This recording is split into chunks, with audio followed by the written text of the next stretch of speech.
પૂજ્ય કૃષ્ણ પ્રિય સ્વામી એમણે આપણા બધા જ ગુરુદેવો એમના જન્મ સ્થાન એને જોડતી એક સુંદર ધૂન બનાવેલી છે.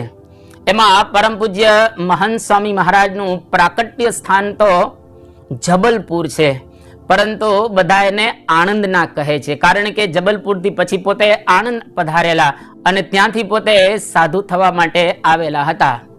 એટલે પૂજ્ય કૃષ્ણપ્રિય સ્વામીએ પૂછ્યું કે બાપા સ્વામી તમને આણંદના કેવા કે પછી જબલપુરના કેવા? ત્યારે મહંત સ્વામી મહારાજે કહ્યું આમ કે અક્ષરધામના.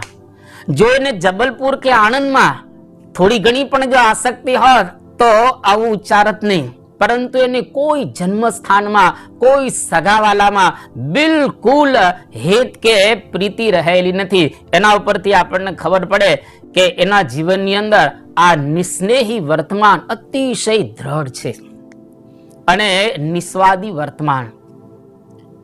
પ્રસિદ્ધ પ્રસંગ ઘણી વખત આપણે સાંભળી ચૂકેલો છે કે એક વખત મહંત સ્વામી મહારાજ યોગીજી મહારાજની સાથે નડિયાદની અંદર હતા અને ત્યાં સવારમાં નાસ્તો કરતા હતા. નાસ્તો કરતા ત્યાં આગળ જે પીરસનારા હતા એ પત્તરવેલિયા પીરસતા હતા. પત્તરમાં જેવું પેલા આપે છે એ જ વખતે યોગીજી મહારાજે જોરથી કહ્યું કે એમને ન આપતા, પત્તરવેલિયા એમને ભાવતા નથી, પરંતુ એમને તો મમરા ભાવે છે. એમ કહી અને આ પ્રમાણે પત્તરવેલિયાને સ્વામી ત્યાં લેતા નથી અને પેલો તો ત્યાંથી જતો રહે છે. આજીવન એટલે વર્ષો સુધી એમને પત્તરવેલિયા ખાધા જ નથી. કોઈ પણ પ્રકારે એમને એમાં રુચિ પણ બતાવી નથી. આની ઉપરથી આપણને ખબર પડે કે કેવા નિસ્વાદી પુરુષ છે. આમ તો એને પત્તરવેલિયા ભાવતા હતા, પરંતુ છતાં યોગીજી મહારાજે કહ્યો એટલે એનો ત્યાગ કરી દીધો. તો આ પ્રમાણે નિસ્વાદી વર્તમાન પણ એમના જીવનની અંદર એ આપણને દ્રઢ થયેલું એ જણાય. અને જેમ વાત કરી કે પાંચે પાંચ વર્તમાન જેના જીવનમાં દ્રઢ હોય અને હરિને સંભાળતા 24 કલાક ભગવાનની ભક્તિની અંદર રમમાણ રહે, ભગવાનને એક ક્ષણ પણ ભૂલે નહીં ક્યારે, ભગવાનમાં અતિશય હેત પ્રીતિ એને હંમેશને માટે રહ્યા કરે. એક ક્ષણ પણ જેમ ગુણાતીતાનંદ સ્વામી બોલ્યા કે એક ક્ષણ જો મહારાજ ભૂલાઈ જાય તો તાળું ફાટી જાય. ખરેખર મહંત સ્વામી મહારાજના જીવનની અંદર હરિને સંભાળતા પહેલેથી ભગવાન પ્રત્યે એવી આરૂઢ પ્રીતિ ભક્તિ આપણને જોવા મળે. આપણા સદગુરુ સંતો એમણે ઘણી વખત પ્રસંગો કહેલા છે કે જ્યારે દાદર મંદિરની અંદર મહંત સ્વામી મહારાજ હતા ત્યારે ઠાકોરજીના અદ્ભુત હાર બનાવે. જ્યારે હિંડોળા ઉત્સવ આવે એ વખતે અદ્ભુત હિંડોળા પણ ઠાકોરજી માટે પોતે બનાવતા હતા. અને આજે આપણે જોઈએ છીએ બધા કે જ્યારે પૂજા પછી ઠાકોરજી લઈ જવામાં આવે અને એ વખતે પરમ પૂજ્ય મહંત સ્વામી મહારાજ જે ઠાકોરજીના દર્શન કરે, અતિશય પ્રેમથી દર્શન કરે, આપણને લાગે કે ભગવાનમાં લીન થઈ ગયેલા છે. જ્યારે મંદિરની અંદર પણ ઠાકોરજીના દર્શન કરવા માટે પધારે ત્યારે પણ એટલા જ ભાવથી એ ભગવાનના દર્શન કરે. એટલે ભગવાનને હંમેશને માટે પોતે સંભાળી રહ્યા છે, એ મય બની ગયેલા છે. તો શાસ્ત્રોમાં જે 64 લક્ષણો બતાવેલા છે એ 64 લક્ષણો ખરેખર આજે પરમ પૂજ્ય મહંત સ્વામી મહારાજની અંદરથી આપણને પ્રાપ્ત થાય, એમાં આપણને એ જોવા મળે. તો આવા સંતના સંગ દ્વારા જો ભગવાનનો મહિમા સમજવામાં આવે અને એવા સંત દ્વારા જો આપણે ધર્મ જ્ઞાન વૈરાગ્ય અને ભક્તિ જીવનમાં સિદ્ધ કરીએ તો અજ્ઞાનનો નાશ થાય અને માયાથી આપણે પર થઈ શકીએ. અહીંયા આગળ શતાનંદ સ્વામી એ સંતનો મહિમા ગાતા બહુ અદ્ભુત શ્લોક કહી રહેલા છે. આ બાજુ ઘનશ્યામ મહારાજ કેતા બાલ પ્રભુ પોતાની માતાને સંતનો મહિમા સમજાવી રહેલા છે. દૃષ્ટા સ્પૃષ્ટા ન તાવા કૃત પરિચરણા ભોજિતા પૂજિતા વા સદ્ય પુંસામ ઘૌઘમ બહુજનિ જનિતમ ઘ્નંતિ એ વૈ સમૂલમ પ્રોક્તા કૃષ્ણેન એવા નિજ હૃદય સમાયત પદે તીર્થ જાતમ તેષાં માતઃ પ્રસંગાત કિમિહ નનુ સતામ દુર્લભમ સ્યાન મુમુક્ષોઃ. હે માતા, એવા સંતના દર્શનથી, એવા સંતનો સ્પર્શ કરવામાં આવે, એવા સંતને નમન કરવામાં આવે, એવા સંતની જો સેવા કરવામાં આવે અને એવા સંતને જમાડવામાં કે પૂજવામાં આવે તો આપણા બધા જ પાપો છે નાશ પામે. દુનિયામાં કોઈ એવી વસ્તુ નથી કે જે આપણે પ્રાપ્ત ન કરી શકીએ, બધું જ એના દ્વારા આપણે પ્રાપ્ત કરી શકીએ. આવા સંતને જો ખરેખર આ પ્રમાણે સેવે તો, અરે શાસ્ત્રમાં તો ત્યાં સુધી વાત કરવામાં આવી, ભાગવત આવા સંત માટે ભગવાનનું હૃદય કહે છે.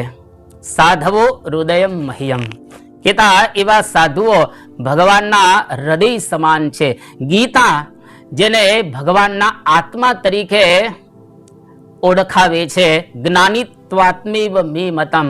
નરસિંહ મહેતા જેવા ભક્ત એ ભગવાનના પ્રાણ સમાન આવા સંતોને કહી રહેલા છે. પ્રાણ થકી મુને વૈષ્ણવ વાલા. એવા સંતનું જ્યારે આપણે દર્શન કરીએ તો બધા જ તાપ, સંતાપ, પરિતાપ એ નાશ પામે, આપણું અજ્ઞાન પણ નાશ પામે અને માયાથી પણ આપણે પર થઈ શકીએ. એટલે શાસ્ત્રકારો કહે છે દર્શનાત એવ સાધવઃ. ફક્ત આવા સંતના દર્શન કરવામાં આવે તો પણ આપણા બધા જ પાપ, સંતાપ એ નાશ પામે. અને એવા સંત થકી જીવનની અંદર જો આપણે એકાંતિક ધર્મ સિદ્ધ કરીએ તો આત્યંતિક કલ્યાણ, મોક્ષને આપણે પ્રાપ્ત કરી શકીએ. તો અહીંયા આગળ બાલ પ્રભુ પોતાની માતાને હવે એકાંતિક ધર્મ સમજાવી રહેલા છે. સૌથી પહેલા ધર્મની વાત કરે છે. અહીંયા આગળ ધર્મનું લક્ષણ બતાવતા બાલ પ્રભુ કહે છે ધર્માદીનામ લક્ષણાની ભક્ત્યાંગાનામ અથાંબતે કથયામિ વિવિચ્યૈવ ત્રયાણામ અપિ તત્વતઃ. હે માતા, ધર્મ, જ્ઞાન અને વૈરાગ્ય આ ત્રણેયના પૃથક પૃથકપણે હું તને લક્ષણ કહું છું. જે ત્રણે ત્રણ ભક્તિના અંગ રહેલા છે. અને ભક્તિ તો બધા જ કરતા હોય છે, પરંતુ આ ત્રણ અંગની સાથે જો કરવામાં આવે તો એ ભક્તિ દ્વારા ભગવાનની પ્રસન્નતા થાય. તો અહીંયા આગળ પેલા ધર્મની વાત કરે છે. અને શાસ્ત્રકારોએ ધર્મ સંબંધી ઘણી અદ્ભુત વાતો કરેલી છે. મહાભારતની અંદર એક બહુ સુંદર શ્લોક આવે છે કે ધર્મ એકઃ સહાય પારલૌકિક. કેતા આલોકમાંથી જ્યારે આપણે વિદાય લઈએ છીએ ત્યારે આપણી સાથે કશું જ આવતું નથી સિવાય કે ધર્મ. બધી જ વસ્તુઓ અહીં આગળ રહે. જેમ સુભાષિતમાં એક સુંદર વાત કરવામાં આવી કે ધનાની ભૂમો પશવશ્ચ ગોષ્ઠે નારી ગૃહદ્વારી સખા શ્મશાને દેહશ્ચિતાયામ પરલોક માર્ગે ધર્માનુગો ગચ્છતિ જીવ એકઃ. અર્થાત જ્યારે આ લોકમાંથી આપણે વિદાય લઈએ છીએ ત્યારે ધનાની ભૂમો, ગમે તેટલી ધન સંપત્તિ આપણે ભેગી કરેલી હોય એ બધી જ પૃથ્વીમાં રહે.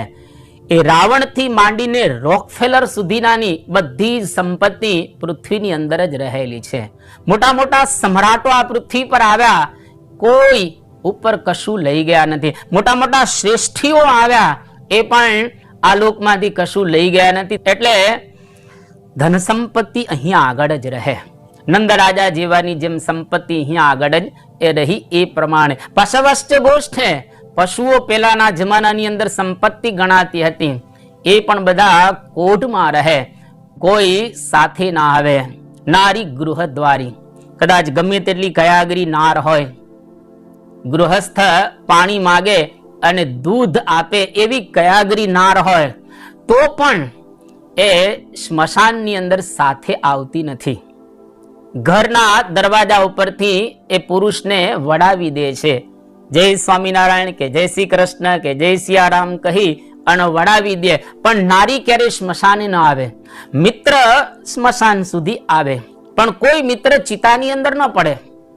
આપણું શરીર એ ચિતાની અંદર બળે ત્યાં સુધી સાથે રહે, પણ પછી જીવ જ્યારે ઉપર જાય ત્યારે તો એની સાથે ફક્ત એક ધર્મ જ રહે છે, બાકી બધું જ અહીંયા આગળ છૂટી જાય છે. આવો એક અદ્ભુત મહિમા ધર્મનો શાસ્ત્રની અંદર બતાવવામાં આવેલો છે. કદાચ ઘણા લોકો એવા હોય છે કે જેને પરલોકમાં કોઈ શ્રદ્ધા નથી હોતી. ભગવાનનું ધામ આની અંદર એને બહુ શ્રદ્ધા હોતી નથી, તો પણ એને પોતાના જીવનની અંદર ધર્મ સંપાદન કરવો જોઈએ, જે આપણા શાસ્ત્રો બતાવે છે. યુક્તિ મલ્લિકા ગ્રંથની અંદર મધ્વાચાર્યએ આ બહુ સુંદર વાત કરી કે સંદિગ્ધેપી પરલોકે કર્તવ્યો ધર્મ સંચય નાસ્તિ ચેત નાસ્તિ નો હાનિ અસ્તિ ચેત નાસ્તિકો હતઃ. કદાચ પરલોકમાં તમને શંકા હોય તો પણ ધર્મનું સંપાદન કરજો, કારણ કે ધર્મનું સંપાદન કરેલું હશે અને કદાચ પરલોક નહીં હોય તો પણ તમને નુકસાન તો એમાં જવાનું નથી. પણ જો પરલોક હશે ને તમે ધર્મનું સંપાદન નહીં કરેલું હોય તો નાસ્તિકો હતઃ કેતા હણાઈ જશો. એટલા માટે ધર્મનું જીવનની અંદર આટલું એક મહત્વ આપણા મહાન પુરુષોએ શાસ્ત્રકારોએ એ બતાવેલું છે. તો દરેકના જુદા જુદા ધર્મ અહીંયા આગળ બાલ પ્રભુ બતાવે છે. ત્યાગીઓના ધર્મ, ગ્રહસ્થના ધર્મ, બ્રહ્મચારીના ધર્મ, વાનપ્રસ્થના ધર્મ, દરેકના ધર્મનું અહીંયા આગળ બાલ પ્રભુ પોતાની માતાની સમક્ષ નિર્વચન કરી રહેલા છે. પરંતુ અહીંયા આગળ મુખ્ય બે વસ્તુ આપણે જોશું. એક તો ગ્રહસ્થ આશ્રમના ધર્મ અને બીજા ત્યાગાશ્રમના ધર્મ. કારણ કે બે આશ્રમ મુખ્ય સ્વાભાવિક રીતે એ ગણાઈ રહેલા છે. તો અહીંયા આગળ બંનેને માટે બે વસ્તુ મુખ્ય બતાવે છે. એના સાર રૂપે ભગવાન સ્વામિનારાયણ જ્યારે હતા એ વખતે એમના 500 પરમહંસમાંના એક પરમહંસ હતા નિષ્કુળાનંદ સ્વામી. એ નિષ્કુળાનંદ સ્વામીએ આ બધા જ ધર્મો એનું સંકલન કરી અને ત્યાગીઓ માટે બે ધર્મ અગત્યના બતાવ્યા. અને તુલસીદાસજીએ બે ધર્મ ગ્રહસ્થ માટે ખૂબ અગત્યના બતાવેલા છે. જો એ બે ધર્મનું બે આશ્રમની અંદર પાલન કરવામાં આવે તો મોક્ષને પ્રાપ્ત કરી શકાય. સૌથી પહેલા નિષ્કુળાનંદ સ્વામી ત્યાગીઓના ધર્મ બતાવતા કહે છે કે એ તો દોયલું સોયલું છે આજ તજીએ દોય દામ વામ નિષ્કુળાનંદ કહે નિશંક થઈને પામીએ હરિનું ધામ.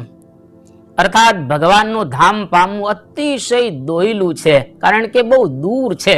હરિ કા ઘર બહોત દૂર હૈ, જૈસી લંબી ખજૂર, જો ચડે તો હરિરસ પાવે અને પડે તો ચકનાચૂર. ભગવાનનું ધામ અતિશય દૂર છે, પરંતુ એ ધામને જો પામવું હોય તો ત્યાગીઓ માટે બે ધર્મ અતિશય અગત્યના બતાવવામાં આવ્યા છે. કયો?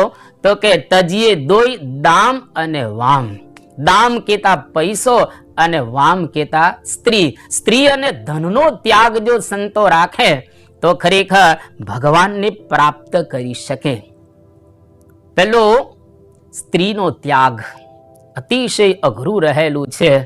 શાસ્ત્રોની અંદર 8 પ્રકારે સંતોએ સ્ત્રીઓનો ત્યાગ રાખવો જોઈએ એ વાત બતાવેલી છે. શ્રવણમ કીર્તનમ કેલિહિ પ્રેક્ષણમ ગુહ્ય ભાષણમ સંકલ્પો વ્યવસાયશ્ચ ક્રિયા નિવૃત્તિ રેવ ચ. આ 8 પ્રકારે અબડા કેરો ત્યાગ કરે સો ત્યાગી. શ્રવણમ, જ્યાં આગળ સ્ત્રી બોલતી હોય, પ્રવચન કરતી હોય એ સંતોએ કોઈ દિવસ સાંભળાય નહીં. કીર્તનમ, જ્યાં આગળ સ્ત્રી કીર્તન ગાતી હોય ત્યાં પણ સંતોએ કોઈ દિવસ એને સંભળાય નહીં. કેલિહિ, અર્થાત સ્ત્રી રમત રમતી હોય, ખેલકૂદ કરતી હોય ત્યાં પણ સંતોએ જોવા માટે એ જવાય નહીં. જાણી જોઈને પ્રેક્ષણમ એટલે કે સ્ત્રીને જોવાય નહીં.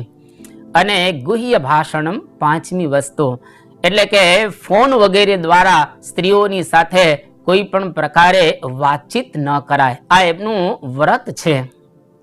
છઠ્ઠી વાત બતાવવામાં આવી કે સંકલ્પ, મન દ્વારા પણ સ્ત્રીઓનો સંકલ્પ એ ન કરવો જોઈએ. અને અધ્યવસાય અર્થાત સ્ત્રીને મેળવવાની એક તમન્ના, સ્ત્રીને મેળવવાનો નિશ્ચય એ પણ ન થાય. અને આઠમું ને છેલ્લું ક્રિયા નિવૃત્તિ રેવચ અર્થાત સ્ત્રીની સાથે સાક્ષાત સંબંધ. જો 8 પ્રકારે આવી રીતે સંતો સ્ત્રીનો ત્યાગ રાખે તો ખરેખર એ સાચા વૈરાગી કહેવાય. અને 8 પ્રકાર આજે આપણા સદભાગ્ય રહેલા છે કે પરમ પૂજ્ય મહંત સ્વામી મહારાજની અંદર આપણને આ દેખાય. પરમ પૂજ્ય પ્રમુખ સ્વામી મહારાજની અંદર આપણે આ અનુભવ્યા છે. એક વખત પરમ પૂજ્ય પ્રમુખ સ્વામી મહારાજને પ્રશ્ન પૂછવામાં આવ્યો કે તમને ક્યારે સ્ત્રીનો સંકલ્પ થયો છે? ત્યારે પરમ પૂજ્ય પ્રમુખ સ્વામી મહારાજ બોલ્યા કે ત્રિકાળમાં ક્યારે સ્ત્રીનો સંકલ્પ થયેલો નથી. તો કેટલું બ્રહ્મચર્ય વ્રત એમના જીવનની અંદર દ્રઢ છે એ આપણને ખ્યાલ આવે. અને બીજું વર્તમાન છે ધનનો ત્યાગ. આજે આ એક મેગા સંસ્થા કહેવાય BAPS, આટલો મોટો વ્યવહાર છે, પરંતુ મહંત સ્વામી મહારાજ કે કોઈ સંતોને નામે કોઈ પ્રકારની ધન સંપત્તિ રહેલી નથી. ધનનો એમને આ પ્રમાણે ત્યાગ છે. તો સ્ત્રી અને ધન જો ખરેખર સંતો એના જીવનની અંદર રાખે તો એ ભગવાનને પ્રાપ્ત કરી શકે અને ભગવાનના ધામમાં જઈ શકે. આ 2 વર્તમાન મુખ્ય બતાવવામાં આવ્યા સંતો માટે. એવી જ રીતે ગ્રહસ્થાશ્રમની અંદર પણ 2 વર્તમાન મુખ્ય રહેલા છે. જે વાત તુલસીદાસજી કહે છે કે પરધન પથ્થર જાણીએ और पर स्त्री मात समान, इतना किए जो हरि न मिले तुलसीदास के हूं जमान. જો આ 2 વર્તમાન ગ્રહસ્થ એનું પાલન કરે તો એને પણ ભગવાન ખરેખર પ્રાપ્ત થાય. પર ધન પથ્થર જાણીએ, બીજાની ધન સંપત્તિ પથ્થર સમાન રહેલી છે.